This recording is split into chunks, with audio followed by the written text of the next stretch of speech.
On the 19th of last year, October, actually during that nationwide EndSARS protest, Auchi decided to hold their own EndSARS protest on the 19th of that October 2020. We all actually came out to protest. At about after 2, the Nigerian army ran into us and started shooting sporadically. I actually ran for my dear life, but from my hidden place, that was when I got a stray bullet from one of the Nigerian army.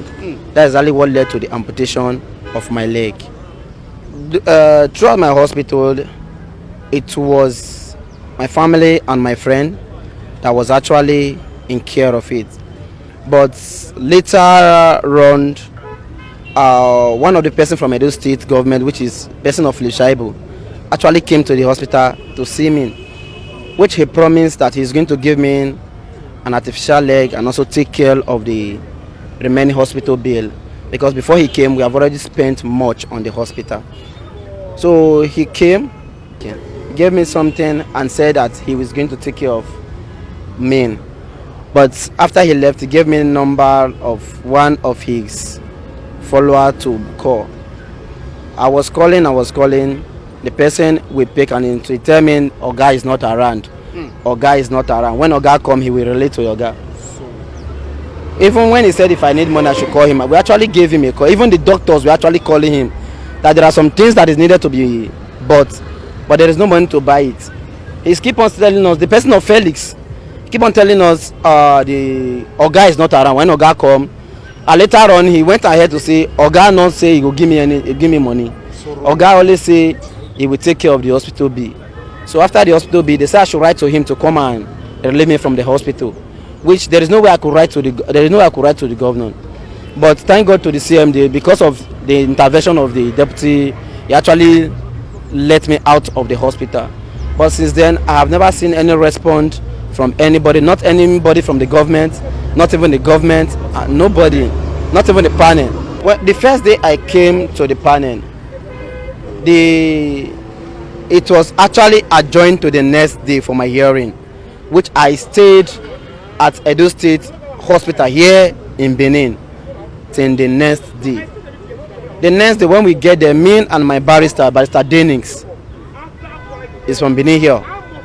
We were there. They listened to us, which the police were in that panel, the Nigerian army, somebody that represented were in that panel.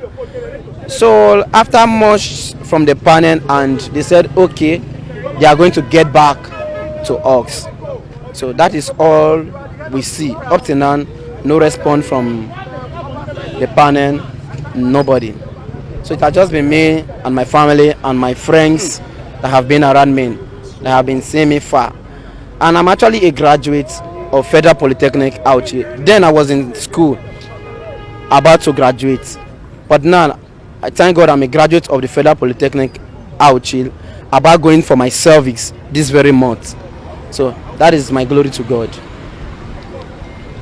Want justice for Stephen. I'm telling you. Want justice for him. If there's any justice in the world, in fact, his case should be prioritized to put smiles on his face. Yeah. Depression is real. Look at his face of Stephen. You will see that he's highly depressed. Seriously. And you'll be hearing that, okay, this one commits suicide, this one did this. This is what usually leads to such. Yes. So we want justice, government at all levels. In fact, you should be happy to come and get justice for him. The Nigerian army, the governors, in fact, you should rally round to make sure that Stephen is happy.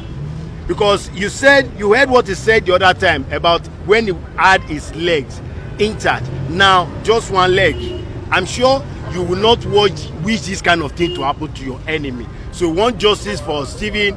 World government, world leaders, international communities, we need you to get justice, to pressure this government to get justice for Stevie. And such should never happen again. If you look at it, people, the panels, everything they recommended, nothing has been implemented. The abusers of power, the trigger happy officers have not been punished. Till today, police officer will arrest somebody, they will collect your phone, they don't want you to get your lawyer, they want to kill your fighting spirit. All these things, would the heaven fall if they say that they want to stop all the bad things? We want justice for Stephen. It was last year, 2020, October 9, when I was in my store. So I heard that there was protesting, shooting guns. So I was close to the protest ground. So I stopped back to take a vehicle to my house when I closed our store. That's when they shot me on my leg. So when I look the person that shot me, it was Adetun Brighton. It was a police officer, because I used to sew police uniform. I'm a fashion designer. So even when they shot me, they were still beating me. So the Ade that shot me was still telling a fellow people that if I die, they will bury me at the back of the station. So they beat me before some guys come rush me to hospital. When I was in hospital, they didn't even bother to even come.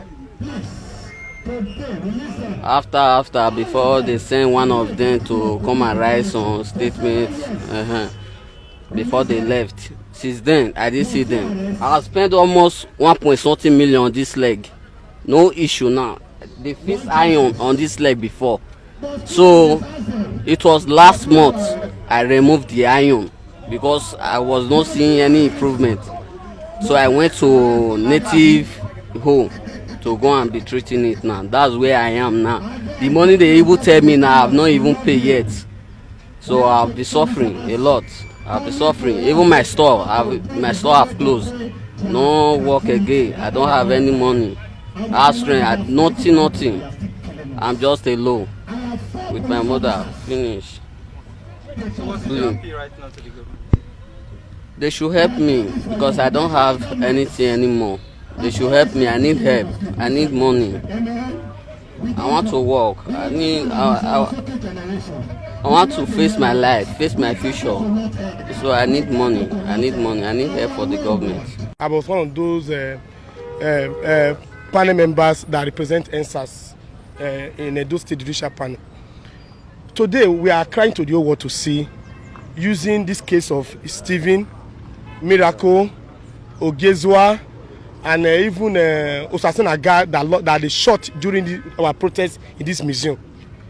In those cases, because we are ENDSARS representative, we know how we push for the army that was deployed to quell that protest, for them to be brought to book during our panel plenary. We did everything. The lawyer fought. First, they said that it was the GOC commanding Auchi division command. We did everything. No, that one they was not showing up. Later, they now said that it's in Ibadan. We sent a letter to Ibadan. They didn't show up. Later, they now said Abuja. We sent a letter to Abuja. They didn't show up. Everything we did for the Nigerian army to come and respond to this allegation, they refused. But after that, after all said and done, then the panel report was submitted, and I personally lobbied some of my EndSARS caucus that, using what happened in Ondo State, that most of these people, Miracle, Stephen, and the rest of others, to be given automatic employment, because they you can see the visible disability they have. We appeal to the state government, Godwin Obaseki, please give these children a second chance to live. They were just exercising their fundamental rights, which is protest. I see protest was peaceful up in this moment. Our panel report in Edo State have not even been submitted to Abuja. No white paper, nothing. All the policemen, civil defense, DSS, and some other group of people that was indicted in this moment, none of them be brought to book. We are here today to mark our day. Today is Youth Day, and we are sounding it very clear to our leaders. Whether they like it or not, this country, they must face. There is one thing I have always come to remind them, and that thing is debt. Our leaders today across board, from federal, state to local governments, there is none that is not above 40 years. So invariably, if they must live on Mother Earth, they will not live up to 50 years. Now, when they go, who will they leave Nigeria for? They should put that at the back of their mind. You can steal a mass wealth for yourself, a mass wealth for your family, but definitely you are going to leave Mother Earth someday, sometime. Your children will be wherever they find themselves. We Nigerians will be here. So it is high time our leaders must wake up to their responsibility. They should fix Nigeria. What Edo youth is crying for, what Nigeria youth is crying for is very simple. All our federal roads, fix them. For the state government, fix our state road. For the local government, play your parts. Then for light, it takes nothing to give Nigeria power. Give Nigeria light. Let them develop themselves. Just give us light, give us our roads, give us good roads. Then for our youth, those that are employable, employ them. We are here today in memory of the fallen heroes. They might have forgotten, but we've not forgotten what happened October 2020. We are not cowards. Do you know that 1 year later, the government has not done nothing about the EndSARS victims and the SARS victims that made people to protest? 1 year later, they have not done anything. And they are telling us they are not scam. This government is pure scam. Are they going to tell us that they have not implemented any budget for themselves for 1 year? So we are coming to remind them that we know what they did and we have not forgotten. They're still looking around Africa today, people.